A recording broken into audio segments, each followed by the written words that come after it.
அடப்பாவிகளா! யுத்த சத்தம் முழுசா கேட்டு முடிக்கிறதுக்குள்ள, "என்னடா இப்படி ஒரு செய்தி சொல்றீங்க?" அப்படின்னு சொல்லி எல்லாருக்குமே தூக்கி வாரி போட்டுருச்சு. செய்தி என்ன அப்படின்னா, 2 நிமிஷம் கழிச்சு பார்ப்போம். அதுக்கு நடுவுல அமெரிக்கா பெரிய சதி திட்டம் பண்ணிட்டான், எங்க முதுகுல குத்திட்டான் அப்படின்னு சொல்லி ஈரான் ஒரு விவகாரத்த சொல்லியிருக்கு.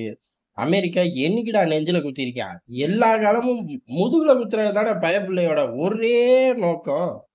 அப்படி இருக்கும்போது, அவன் கூட வரவு செலவுலயே இப்போதைக்கு சமகாலத்துல இருந்தது யாரு அப்டின்னா, ஈரான் மட்டும் தான். அவன் என்னைக்குடா வரவு செலவுல இருந்தான்? 2 பேருக்கும் தான் வாய்க்கா தகராறு கொள்ள காலம் இருக்கே அப்டின்னு பார்த்தோம்னா, அதெல்லாம் ஒரு பக்கம் தனியா.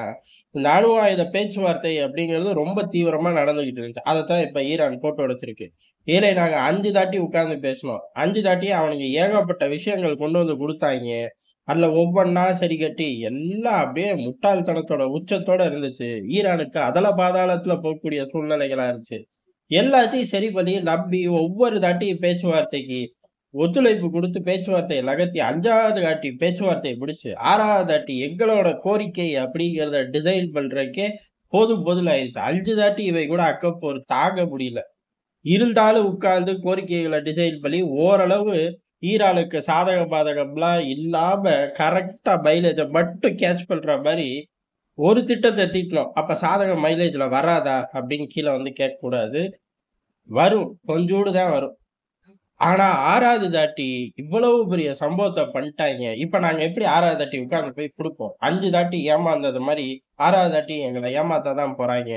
இஸ்ரேலால அமெரிக்கா அனுமதி இல்லாம, அமெரிக்காவோட துணை இல்லாம இந்த தாக்குதல நடத்தியிருக்க வாய்ப்பே இல்ல. நீங்களே பாருங்க. நம்புற மாரி இருக்கா? அப்படின்னு சொல்லி இன்டர்நேஷனல் ஃபோரம்ல கேட்கிறாரு. ஒரு பயலும் நம்ப மாட்டான். காரணம் அமெரிக்காவோட வரலாறு அப்படி. அதுக்குன்னு ஆமா ஈரான் நீ சொல்றது தான் உண்மை அப்படின்னு அவன் வீட்டு வாசல்ல சூட ஏத்தி சத்தியம் பண்ணுவான்னா, அதுவும் பண்ண மாட்டான். அதுதான் ஈரானுக்கு சிக்கல். உலகம் தேவையில்லப்பா. மத்திய கிழக்குல இருந்து வளைகுடா வரை உள்ள பயலுக நின்னாலே போதுமே, பிரச்சனை ஓரளவுக்கு தீர்வ குடுக்குமே அப்படின்னு கேட்டா, அப்படி ஏது தப்பி தவறி நின்னுட்டாங்கன்னா, அவனுங்களுக்குள்ளயே 1000 பஞ்சாயத்து. 1000 பஞ்சாயத்தை மீறி, சரி நம்ம பஞ்சாயத்த அப்புறம் பார்ப்போம் அப்படின்னு நின்னுட்டார்கள் அப்படின்னா, ஆட்டோமேட்டிக்கா ஈரான் ரெஜிம தூக்குறேன் அப்படிங்கிறது போயி, அடுத்த கட்ட ஆட்கள் பேரை எழுதி வச்சுருவாய்ங்க அந்த பேப்பர்ல. இதுதான் பெரிய சம்பவமா மாறி போயிரும். அதனால ஒரு பயலும் வரமாட்டான். இருந்தாலும் தெள்ளத் தெளிவா பேச்சுவார்த்தை காலகட்டத்துல தான் இவனுங்க அம்புட்டு திட்டமும் போட்டிருக்காய்ங்க. எங்கள பேச்சுவார்த்தையில உட்கார வச்சுட்டு திட்டம் போட்டிருக்காய்ங்க. இப்பவும் நாங்க ஒண்ணும் சொல்லல. இன்னமும் நாங்க பேச்சுவார்த்தைக்கு தயார் தான். ஆனா, எல்லாம் முடிஞ்சதுக்கு அப்புறம் அப்படின்னு சொல்லி சிம்பிளா நிறுத்திட்டார்கள். இந்த எல்லாம் முடிஞ்சதுக்கு அப்புறம் அப்படின்னு யுத்த காலத்துல சொல்ட்டோம் அப்படின்னாலே தீர்வே இல்ல அப்படிங்கிறது தான். காரணம் இந்த யுத்தம் என்னைக்கு நிக்கும்னு எவனுக்கும் தெரியாது. ரொம்ப ஆக்ரோஷமா நடத்தி போறார்கள். அந்த ஆக்ரோஷமா நடத்தி போறதுல முக்கியமா இன்னொரு சம்பவம் என்ன அப்படின்னா, அமெரிக்கா யூ டர்ன் வாங்குது. அமெரிக்கா இவ்வளவு நாள் எப்படி மிரட்டுச்சு அப்படின்னு பார்த்தோம்னா, "ஏய் நீ பதிலுக்கு தாக்குறேங்கிற பேர்ல வீரியத்த காட்டிறாத. அப்புறம் அமெரிக்கா களத்துல இறங்கி ஜோலிய முடிச்சுப்புடுவோம்" அப்படின்னு சொல்லி மூச்சுக்கு 300 தடவ அமெரிக்கா பதிவு பண்ணிக்கிட்டு இருந்துச்சு. ஆனா இஸ்ரேல் மேல விழுந்த மிசைல் அட்டாக் அப்படிங்கிறது அமெரிக்கா மேலயே விழுகும்ல. ஏதோ ஒண்ணு விழுந்தாலும் அசிங்கம் அசிங்கம் தான். பாதிப்பு பாதிப்பு தான்.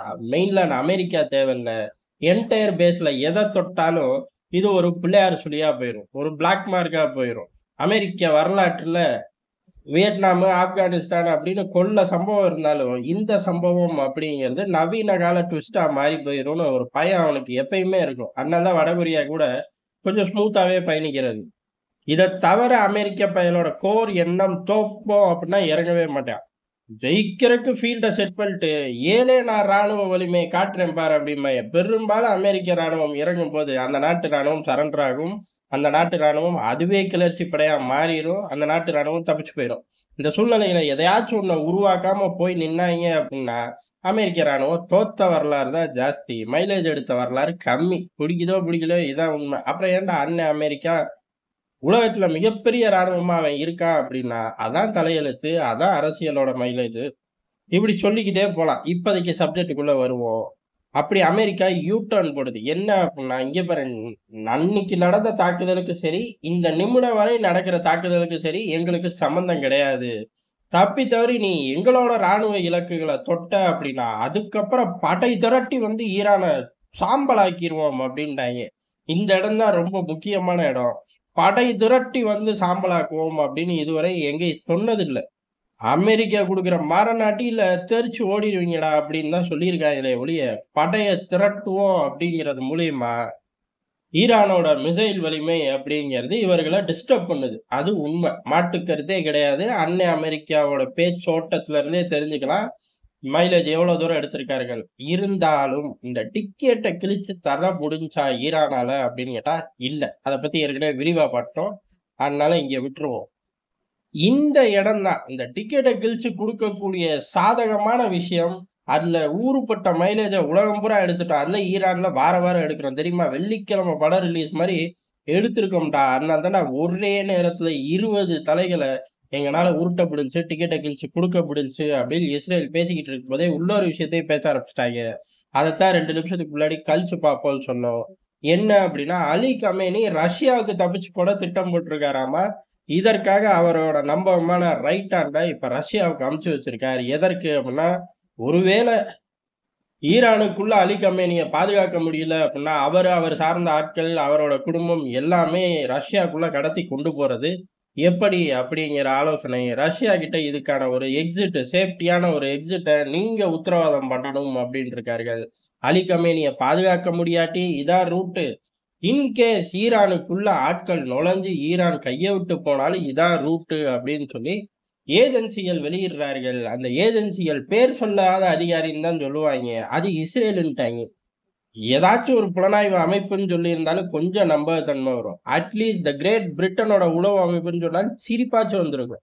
இஸ்ரேலுன்னு சொன்னா அவன் இப்படித்தானடா சொல்லுவான். இத மீறி யுத்த காலங்கள்ல அவனுங்க எப்படிலாம் ரியாக்ட் பண்ணுவாங்க. அந்த ஆள் தப்பிச்சு போயிட்டான், இந்த ஆள் தப்பிச்சு போயிட்டான்னு சொல்றதுதான் வழமை. சரி தப்பிச்சு போறதுலாம் இதுவுமே ஒரு ஸ்ட்ராட்டஜி யுத்த காலங்கள்ல. இத விட்டுருவோம்.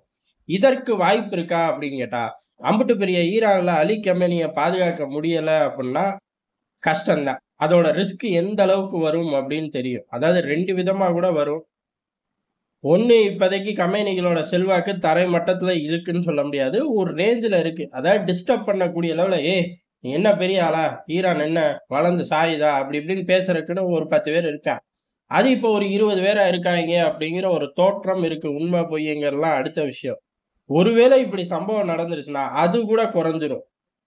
காரணம் எங்கேயோ இருந்து வந்து இஸ்ரேல் அடிச்சிருச்சு அப்படிங்கிற வேகம் கூடும். ஒட்டுமொத்த ஈரானும் மறுபடியும் பலப்படுத்தும். இதுக்கு ஒரு சான்ஸ் இருக்கு. 2வது சான்ஸ் அப்படிங்கிறது ஒட்டுமொத்தமா இவர்கள் அந்த பேஸ் மட்டத்தையே அகற்றிட்டார்கள். அதாவது கமேலி அதுக்கு அடுத்து வரிசையா வரக்கூடிய அம்புட்டு தலைவர்களை அகற்றிட்டார்கள் அப்படின்னா, இவர்களுக்கு ஈரானுக்குள்ள ஒரு மாற்றத்தை உருவாக்கக்கூடிய அதிகாரம், சக்தி எல்லாமே வந்துரும். ஆனா இதெல்லாம் செய்யறக்கு தரையில ஃபோர்ஸ் இறங்கணும். இஸ்ரேல் படைகளால இறங்க முடியுமா அப்படின்னு கேட்டா வாய்ப்பே இல்ல. அது ஒரு குட்டி ராணுவம் காசாக்குள்ள நுழைஞ்சே பெரும் இழப்பு. 50 பேர் செத்து போனாலே அவனுக்கு நெஞ்சில கை வச்சுருவாங்க. ஏன்னா யூனிட் ரொம்ப சின்னது. ஆனா ஈரானுக்குள்ள இறங்கணும் அப்படின்னா, ரஷ்யா, உக்ரைன் மாரி இழப்புகள சந்திக்க தயாரா இருக்கணும். அப்பதான் இறங்க முடியும். அப்ப அமெரிக்கா இறங்கணும். அமெரிக்கா இறங்குமா அப்படின்னு கேட்டா, அவன் தான் யூ டர்ன் அடிச்சு 2 நாள் ஆச்சு. அப்ப இதுக்கு வாய்ப்புகள் அப்படிங்கிறது ரொம்ப கம்மி அப்படின்னு தான் சொல்லப்படுது. இது மட்டும் இல்ல. கமேனி மட்டும் கிடையாது. அடுத்தடுத்து உள்ள உயர் அதிகாரிகள், ராணுவ அதிகாரிகளும் அவர் பின்னாடியே சேஃப்டா ஒரு எக்ஸிட் கிடைக்காதா அப்படின்னு தங்களோட தொடர்புகள் மூலியமா தேடி வச்சு ரெடி பண்ணி வச்சுட்டாய்ங்கன்ட்டாய்ங்க. கல்யாணம் முடிஞ்சோனே ஹனிமூன் கிளம்புற மாரி அம்புட்டு ரெடி டிக்கெட்ட போட்டாச்சு அப்படின்ட்டாய்ங்க. நாங்க டிக்கெட் குடுத்துருவோம்னு பயந்து, அவனுங்களே டிக்கெட்ட போட்டு எக்ஸிட்ட நோக்கி போறாய்ங்க அப்படின்ட்டாய்ங்க. எது எப்படியோ ஈரான், இஸ்ரேல் யுத்தத்துல அமெரிக்காவே யூ டர்ன் போடுது. திருப்பி ஒரு யூ டர்ன் போட்டு களத்த நோக்கி வருவான். அதெல்லாம் வேற விஷயம். ஆனா அந்த வீரியம், தன்மை எந்த அளவுக்கு இருக்குங்கிறத இந்த பர்ட்டிகுலர் விவகாரத்த வச்சே நம்மனால உணர முடியும், புரிஞ்சுக்க முடியும். யுத்தங்கள் அப்படின்னாலே எந்த நாடா இருந்தாலும் சரி, எந்த களமா இருந்தாலும் சரி, அம்புட்டு கணிப்புக்கு அப்பாற்பட்டு அது ஒரு சைடுல காட்டுன்னு காட்டும். அதுக்கு விதிவிலக்கு இஸ்ரேல், ஈரான் யுத்தமும் கிடையாது அப்படிங்கிறது தான் எதார்த்தமான உண்மை.